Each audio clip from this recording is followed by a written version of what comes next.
ಕಾಂಗ್ರೆಸ್ ಸರ್ಕಾರವನ್ನು ಬೀಳಿಸುವುದು ಅಸಾಧ್ಯದ ಮಾತು.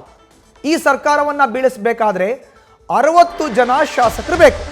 ರಾಜ್ಯದಲ್ಲಿ ಇರುವಂತಹ ಕಾಂಗ್ರೆಸ್ ಸರ್ಕಾರವನ್ನು ಬೀಳಿಸೋದು ಅಸಾಧ್ಯವಾದ ಮಾತು. ಈ ಸರ್ಕಾರವನ್ನು ಬೀಳಿಸಬೇಕಾದ್ರೆ 60 ಜನ ಶಾಸಕರು ಬೇಕು. ಇಬ್ಬರಿಂದ 4 ಶಾಸಕರಿಂದ ಕರೆದುಕೊಂಡು ಬರೋಕೆ ಹೇಳಿ. ಬಿಜೆಪಿ ಶಾಸಕರು ನಮ್ಮ ಸಂಪರ್ಕದಲ್ಲಿ ಇದ್ದಾರೆ ಅಂತ ಹೇಳಿಕೆಯನ್ನು ಕೊಟ್ಟಿದ್ದಾರೆ ಎಂ ಬಿ ಪಾಟೀಲ್. ಜೆಡಿಎಸ್ ಪಕ್ಷ ಮುಳುಗ್ತಾ ಇರುವಂತಹ ಹಡಗು ಅನ್ನೋ ಹೇಳಿಕೆಯನ್ನು ಕೂಡ ಎಂ ಬಿ ಪಾಟೀಲ್ ಕೊಟ್ಟಿದ್ದಾರೆ.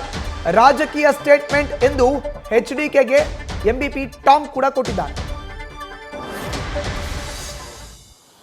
ಯಾವ ದೇಶದಲ್ಲಿಂದ ಯಾವ ಸರ್ಕಾರ ಗೊತ್ತಾಗ್ತಾ ಇಲ್ಲ ನಮಗೆ.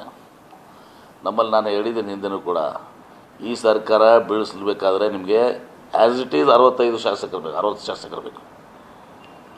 ಇವರು ಒಂದು 2 ಶಾಸಕರು 4 ಜನ ಶಾಸಕರು ತೊಗೊಂಬರಲಿ. BJP ಅವರು ಎಷ್ಟೋ ಜನ ನಮ್ಮ ಜೊತೆ ಇದ್ದಾರೆ. JDS ಮುಳುಗ್ತಿರೋ ಹಡಗದು.